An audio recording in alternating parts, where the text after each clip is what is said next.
Everybody, it's Matt Mayoko at NBC Sports Bay Area checking in after my flight. Not exactly the most direct route home from Buffalo.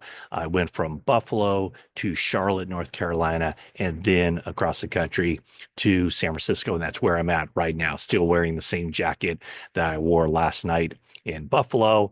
Don't worry, I did get in late last night or early this morning, I guess. Probably left the stadium around 2, got back to the hotel around 3, but I did shower. I'm fairly well rested. One of my talents in life, maybe my only talent, is that I can sleep well in planes. So that's a good thing. Hey, yeah, so we got injury updates for Kyle Shanahan met with the local media. Didn't sound like there were too many people on that conference call. I wasn't on the conference call. I was in the air, but we'll provide all the updates, and they're not good ones. But I'm going to throw a little bit of a silver lining into those injury updates. But first, this video is brought to you by Canyon Club Brewery.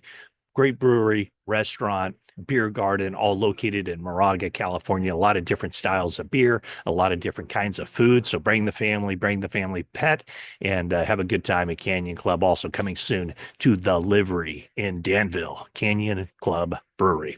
Okay, so obviously the big one, Christian McCaffrey, and that is considered, it was in fact the posterior cruciate ligament in his right knee. He sustained that injury on the play before, or at least the touch before he went down, just kind of voluntarily. You could tell when you watch it at full speed, just he wasn't running at all and just went down and he slid. He knew something was immediately wrong with that. So the situation with McCaffrey is that he will be out for 6 weeks.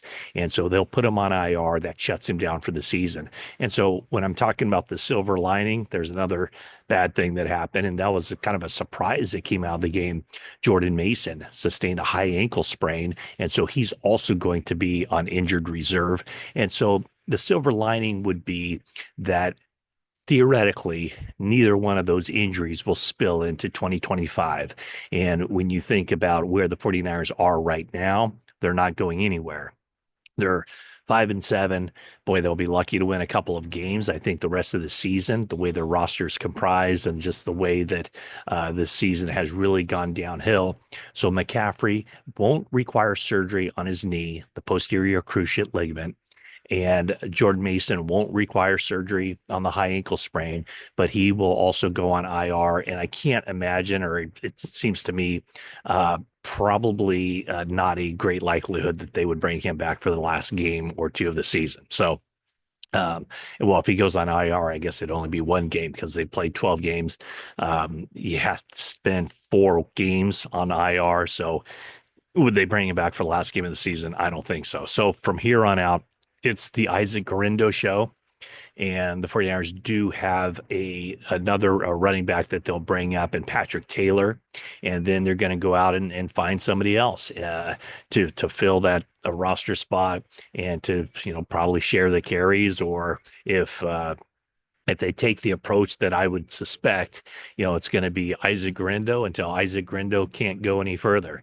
And he's going to get a lot of playing time, going to get a lot of experience down the stretch here.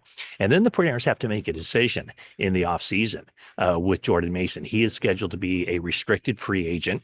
The 49ers last year tendered Juwan Jennings as a restricted free agent, and then they worked behind the scenes to sign him to a multi-year deal. And so that's what they did. They ended up signing Jennings to a good contract, 15 years or 15 million over 2 years, a little bit more than 15 million. So that really bumped up his pay. The question with Mason is, would the 49ers give him a contract that would make him want to stick around for a couple more years? Or would Mason say, you know what, I'm going to play out this final year of the deal, and then I'll hit unrestricted free agency and kind of see what's out there, see if there might be a starting job out there. Because obviously, as long as Christian McCaffrey is around, there's not going to be a whole lot of touches for Jordan Mason. The talking point for a while has been to try to get Mason more involved, to try to get a backup running back more involved, but as we saw when Christian McCaffrey came back. It was basically all McCaffrey all the time. A lot of that had to do with the offense, though. Offense was stalling. There weren't a whole lot of plays to be had, and so therefore they just didn't see the necessity to take McCaffrey out of games, rest him for a series or anything like that. So we'll see if that changes next season. I would suspect it wouldn't. Also, Kevin Givens goes on injured reserve. He tore his pec in the game last night in Buffalo, and so he'll have surgery, and that's a pretty lengthy rehab. However, he should be available for the start of next season. Kevin Givens is somebody that the 49ers will have to consider whether they want to bring him back for another year. The rest of the injury updates are as follows. Aaron Banks and Jordan Elliott remain in the concussion protocol. Demetrius Flanagan-Fowles is day-to-day with his injury. Diamador Lenore should be back at practice on Wednesday. And then Nick Bosa and Trent Williams, they'll just kind of evaluate where this goes with those injuries that they had.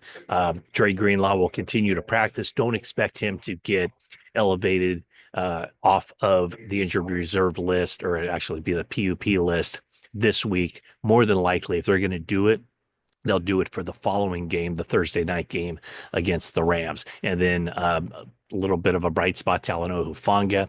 They plan on opening the practice window for him on Wednesday. And so they'll get him back on the field and see what he can do.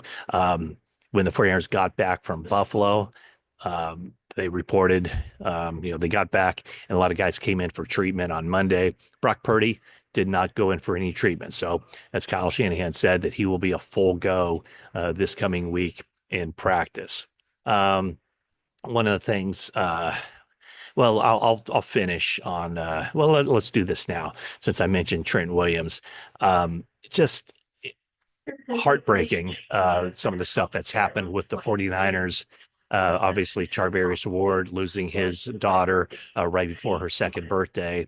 And then Trent Williams' wife revealed that they lost both twins during the process of pregnancy, and the latest was recently November 24th. And so that was something that Trent Williams was dealing with behind the scenes last week. And so he and his family are in that grieving process. So thoughts certainly go out to the Williams family as they cope with this. And as far as Trent goes, it sounds like, when he's ready to play, he'll be able to play. But in that ankle injury that he's had, the swelling just hasn't gone down sufficiently to enable him to get back out there on the field. But when he is cleared to practice, it sounds like he will. And the idea is to get him back on the field. One other thing. So I don't know if I talked about it on this channel at all, but Joshua Dobbs was the number 2 quarterback in the game on Sunday night. And on Blue Sky, I kind of opined that it was probably because of the potential weather conditions. And Kyle Shanahan said on Monday during his conference call that that's exactly right. So Dobbs kind of leapfrogged over Brandon Allen for this one day. Don't know if that's a permanent thing. It doesn't sound like it is. But what Shanahan said was because of the type of game that they thought it could be, looking at the weather forecast, they thought it might be more of a running game, and they wanted an element added to that. And so that's why Joshua Dobbs was available for that game. And he said they felt like he could really help the team in that way. Okay, so want to talk a tad bit. Mention Aaron Banks with a concussion protocol. Ben Bartch got his first start, and Kyle Shanahan said that he was impressed with him. They've always felt that he had a lot of ability. He came to the team mid-year last year and impressed some coaches, and they re-signed him in the offseason. And so this was the first time he really played a significant amount in the game. And what Shanahan said was they loved the way he competed and helped in that game. And of course, the 49ers running attack was very good in that game. So Ben Bartch is a guy keep an eye on, because I don't think the 49ers will be able to re-sign Aaron Banks as a free agent, pay him the kind of money that he will get on the open market. So Ben Bartch is the person to keep an eye on as a potential starter down the road. Okay, a lot of talk, obviously, about Nick Sorensen and the 49ers defense. And if you look at the defensive numbers, they're not too different at all from what they were a year ago. And I think we all kind of suspected that Steve Wilkes that would be an issue, or that would be something that Kyle Shanahan would consider making that move at the end of last year, just because of some of the obvious disconnects with stuff that happened kind of behind the scenes, not really behind the scenes, but just a different philosophies on the way things should be done. And so Shanahan was asked about Nick Sorensen on Monday, and maybe call it the dreaded vote of confidence, but it certainly sounded like that's exactly what Kyle Shanahan said.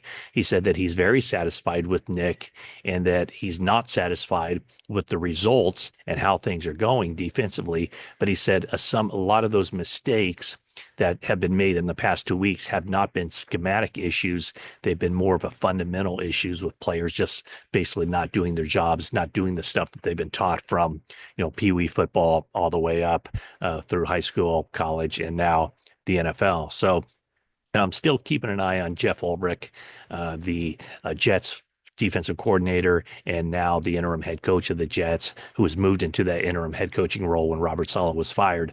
I still think that Shanahan, I know he has a lot of respect for Jeff Ulbrich. He tried to get him last off season, and I know in talking to Ulbrich that he has a lot of respect for Kyle Shanahan and thinks he's one of the brightest minds he's ever been around. So we'll see how that whole thing plays out. But I would say, with 5 games left in the season, a lot of different scenarios could play out, coaching staff, roster wise, everything else. And so I think that when you look at this team right now, 5 games left in the season, is it a wash? Is it meaningless?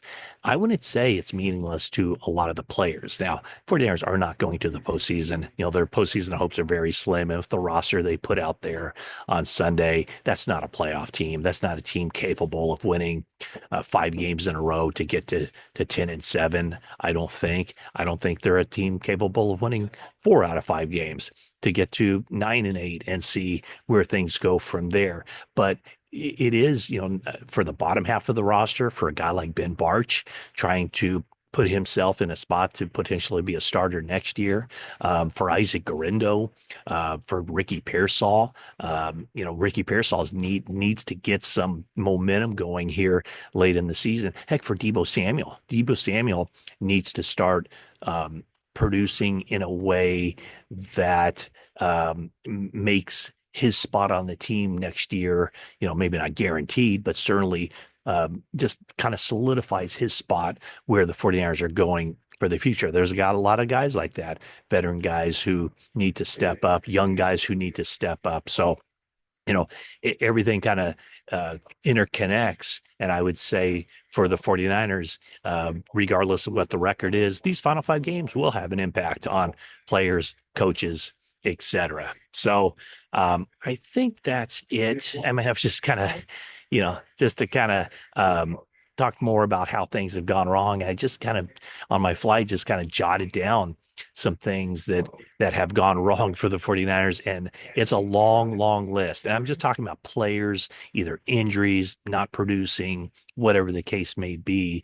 And I mean, just think about it. I mean, starting with, and I'm just going to tick these off, starting with Dre Greenlaw, Brandon Ayuk, and Trent Williams, their contracts are hold in, hold out. Christian McCaffrey's injury in training camp, injuries to Drake Jackson and Elijah Mitchell. Jackson was going to be, an edge rusher that could complement Nick Bosa. That simply hasn't happened. Talanoa Hufanga coming back late. John Feliciano never getting cleared to play. In the shooting incident with Ricky Pearsall, Deebo Samuel getting pneumonia, Fred Warner breaking his ankle, Javon Hargrave out for the season, Brandon Ayuk out for the season, Jake Moody missing some games, Mitch Wishnowsky missing some games. Of course, the tragedy with Charvarius Ward and his family, George Kittle missing some games, now some injuries piling up with Bosa, Williams, Brock Purdy missed a game, Banks and Elliott, Kevin Givens out for the year, Yetur Gross-Matos missed some games, and now McCaffrey and Jordan Mason going back on IR. So, and that's probably not even all of them, but a lot of things have gone wrong for the 49ers, and it's the roster, the team, the lineup that they put out there. It doesn't look too familiar on defense, and now it's getting to the point where it doesn't look too familiar on offense either. So That's kind of the quick rundown from Kyle Shanahan's meeting with the media on Monday after the game, after the team returned from Buffalo. And now I'm gonna uh, get out of here, get home for the first time since I left on a red eye Friday night. So thanks again for watching, and leave a comment and a like. And that isn't it for now.